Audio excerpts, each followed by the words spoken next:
All eyes on South Carolina. It's a huge day, particularly for the Republican Party, because if Donald Trump has a gargantuan win, and a lot of polls say he's leading by that much, it could be all she wrote. Joining me now, Representative Zeldin, Christian Whiton, and Georgette Mosbacher. Representative Zeldin, I want to start with you. Before we get into South Carolina, Donald Trump telling folks to boycott Apple. I mean, he's running for the highest office in the land as a Republican. What do you think about that? What do you feel about that?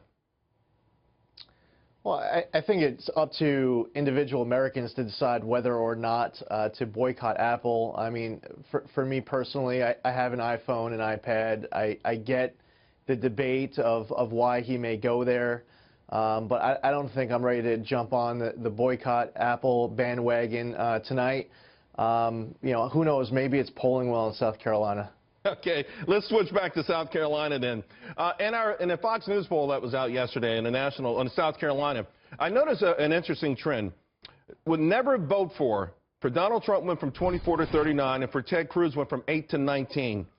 Are we starting to get to a point where maybe the GOP race is going to start to damage the eventual winner to the point where they can't win in a general election?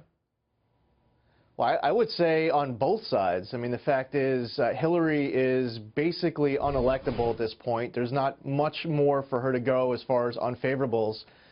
This is the first time we're really starting to see some vetting of Bernie Sanders. There's a lot more to vet that guy about.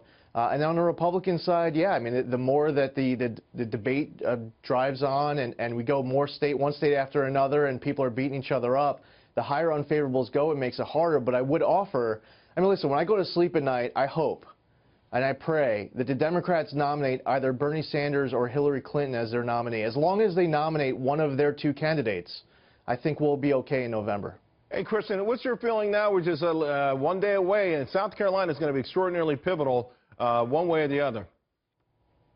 It's important. It won't be the final word. I think a really big indicator will be Super Tuesday, March 1st, also known as the SEC primary. But the poll you mentioned earlier, an earlier poll by the Wall Street Journal and NBC, all show sort of a key turning point. There's not a very clear trend yet, but some indications that Trump is fading, that Cruz is gaining. And the two things that happened, Trump had a disastrous debate performance where he was calling people liars, ranting and raving, looking very unpresidential. But also the death of Alito really has framed the debate more to Ted Cruz, who is going to have a backbone and push through more justices like Scalia, not like Justice Souter, and that really favors Cruz over Rubio, I think. So just a confluence of events. But South Carolina is an indication, but the people with the organization to take the fight through on Super Tuesday will be decisive, I think. Yeah, the death of Scalia certainly, I think, did, Georgette, add to this. I think also the ground game. Ted Cruz's ground game is really phenomenal. Could that make the difference? But do you think the polls are right that it's tightening? There is one poll that says that. Now, you know, we're going to find that out tomorrow. The real test is tomorrow. I don't think the majority of Americans are really deciding with respect to the Supreme Court. What about South Carolina voters? But South Carolina, they're pretty sophisticated folks. Yeah, a lot of very conservative people down there. They are, and we have 8 military bases there as well. But I do think that it is going to, tomorrow is very pivotal for a few people. Bush is one of them. I don't know if Bush can't pull off a double digit.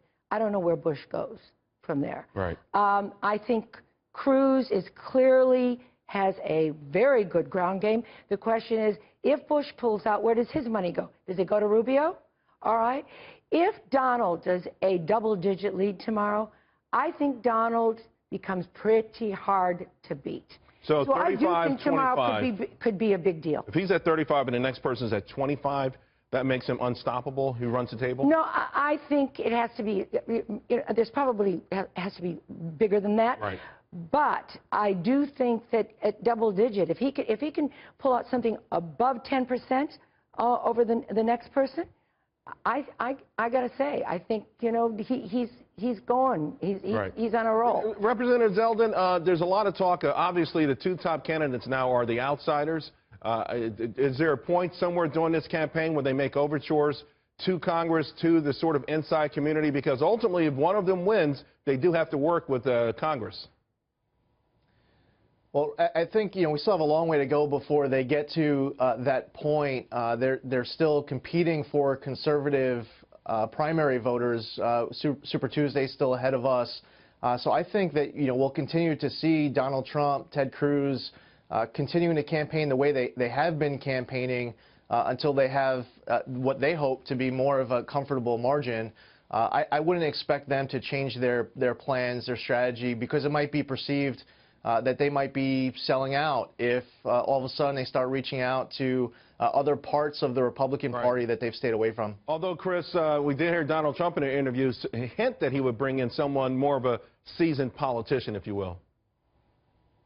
Right, but you have to remember, people hate Congress. I mean, running against Congress, being at loggerheads of Congress is actually a winner at the polls right now. That's been sort of dinged as a negative, for example, Cruz and his relations with other senators. But standing against that very unpopular institution, ultimately, whoever the nominee is will have a huge incentive to cooperate with congressional Republicans. And if that person becomes president, hopefully, then, again, congressional Republicans and a president, their interests will be one and the same, and there will be cooperation. But being at loggerheads with Congress right now is not a negative, I don't think, if you're seeking the Republican nomination. Yeah, I don't disagree with you, and I think the notion that no one in the Senate endorsed Cruz, he wears it as a badge of honor. Thanks a lot, guys.